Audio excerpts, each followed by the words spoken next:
Welcome to Manifested Publishers. How do you do? Welcome to today's lesson. My name is Wilson Mwangu. In the previous lesson, we answered questions about a passage that we had read. It's all about life skills. Now I want to ask you that these people who have what we call disabilities,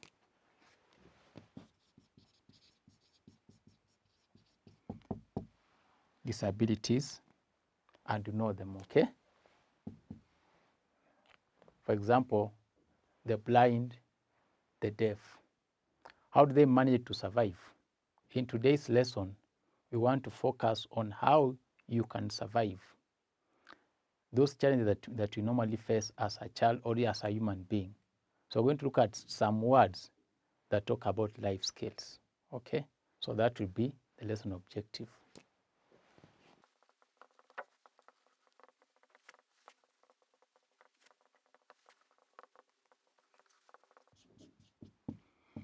So we're going to learn some new words that are related to life skills.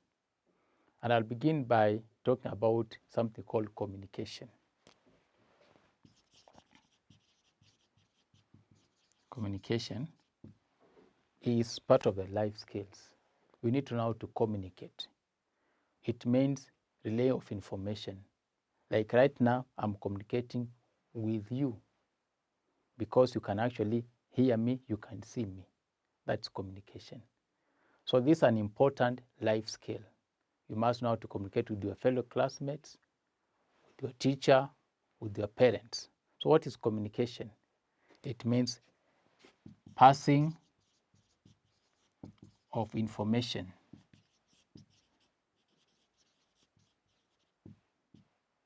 from one person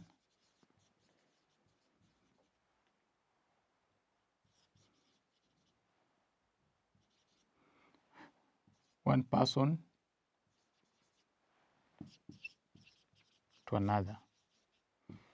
That is communication.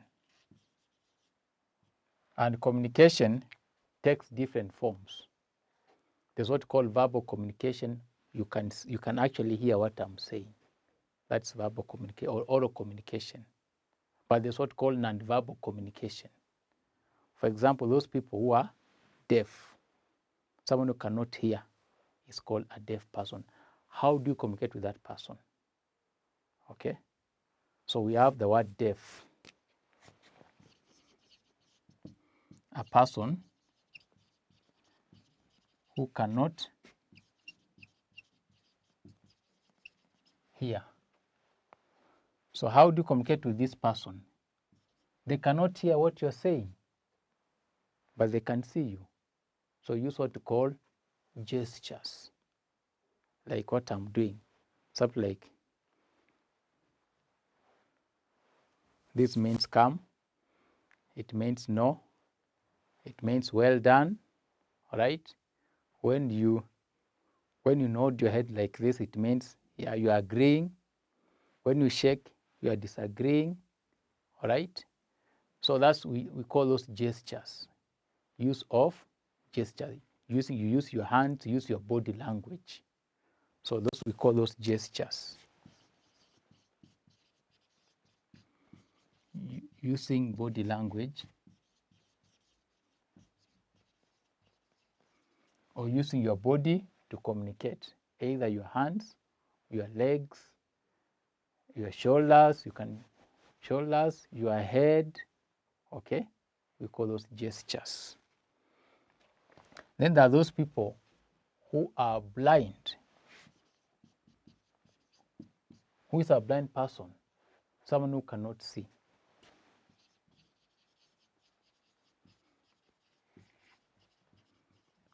Someone who cannot see. You can either be fully blind or partially blind.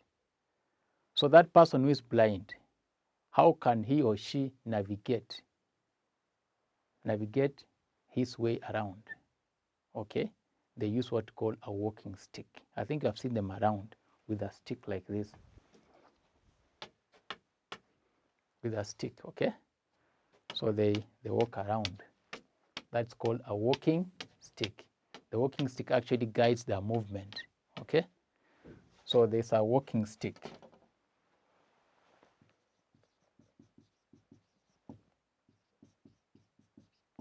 A walking cane.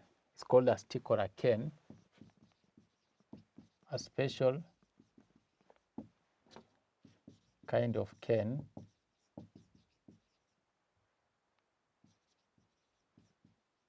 for guiding the blind.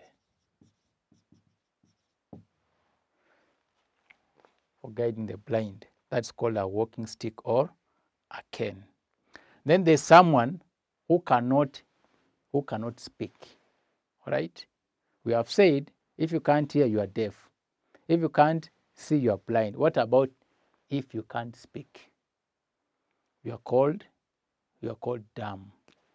So there's a dumb, which means a person who cannot speak. In most cases, if someone is deaf, they will be dumb. All right? Because you only speak what you can hear. Now, all this, it will fall under communication, and they're very important for you to master those skills in life. We need to know how to communicate with those people who can use who use body language, and those people who use verbal or what called oral communication. Now, you as a person, how do you value yourself? How do you look at yourself? Okay? We call that self-esteem.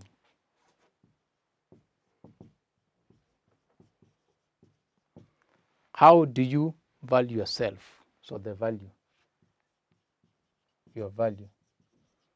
Do you look at yourself as someone who can achieve something, or someone who is a failure? If you look at yourself as a failure, you'll have what we call a low self-esteem. You begin hating yourself. Okay? So we call that low self-esteem. Low self-esteem. That means you hate yourself,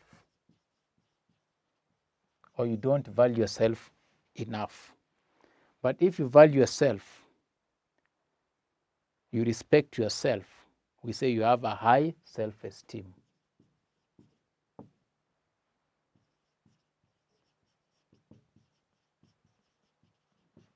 That means you value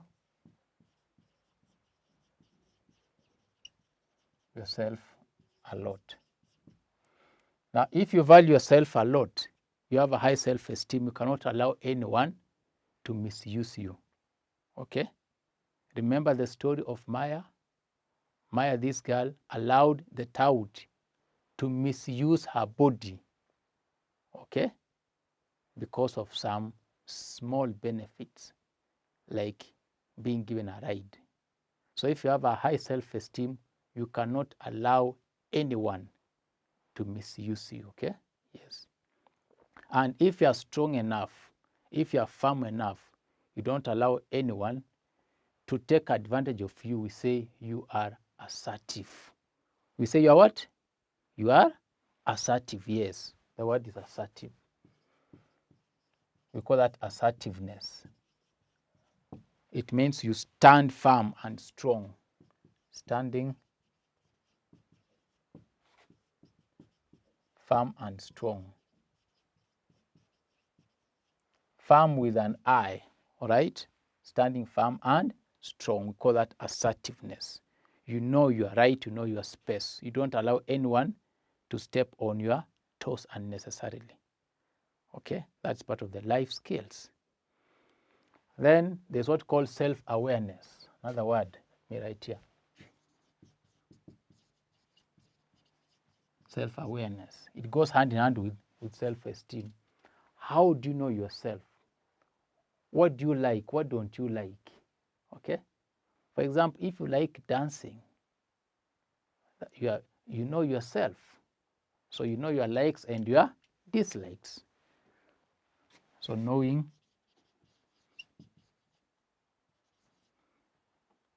oneself, your likes and dislikes. So this is self-awareness. And there's a word that goes hand in hand with self-awareness, and that is confidence. Confidence. When you're confident, you believe in yourself. So believing in yourself, that you know you can do it. So you need to have confidence. You know you can do it. Even when you're facing exams, you need to have confidence so that you can overcome. You can overcome what? A challenge. So there's the word challenge. That means any obstacle, something that might come your way and you have to overcome it. We call that a challenge. So you need to have self-confidence. As you have the self-confidence, you do what we call critical thinking. So there's our critical thinking.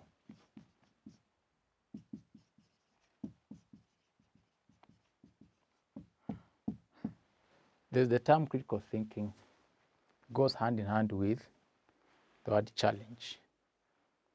For you to solve a challenge, you need to think critically, right?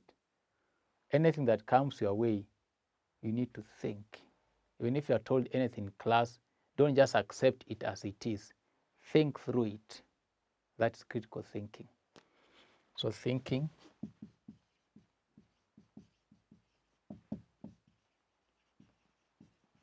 an issue seriously. If you are told by your friend to go and do something, don't just jump into it. Do what called critical thinking. Will it benefit me or will it harm me? That's critical thinking. Another word that you need to know is problem solving. Yes, life will always have challenges, problems.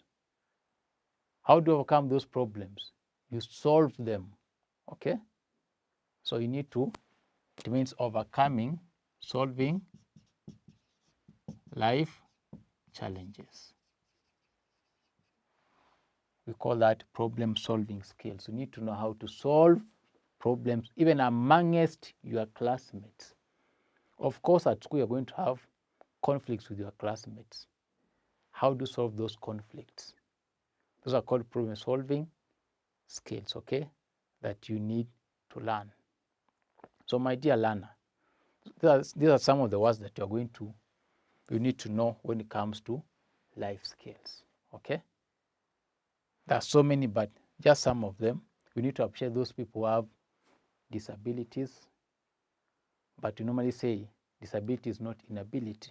You have heard of this term, this word, disability is not inability. So if there is any learner in your school who has some physical disability, either is blind or partially blind, is partially deaf, or maybe has some form of physical handicap, okay, maybe on the leg, the hand, any part of the body, that is not an inability. So we need to learn to appreciate such kind of learners because they are our sisters and brothers. That's why we are told disability is not inability. In fact, those learners, they can do almost everything that you do as an able-bodied student. So let us try to embrace those learners that are in our midst. So these are some of the words that you have learned about life skills. I want to give you some assignment, and we're going to use some of these words in that assignment. So I'll begin by erasing my board here.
the question reads, assignment reads, match the words in the box with the meanings given below. The words are challenge, confidence, life skills, decision making, communication, intelligent, self-control, assertiveness, determination, problem solving. Number 1, abilities which help someone to be able to deal with life's problems. Number 2, ability to stand, to state something firmly and stand by what is correct. What is it?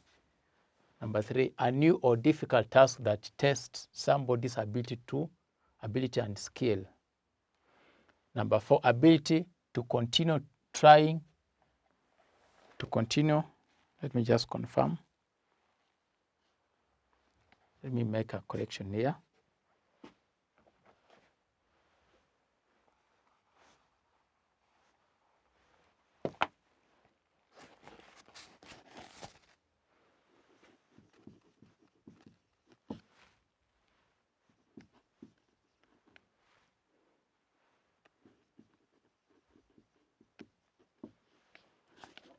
Ability to continue trying to do something even when it's hard.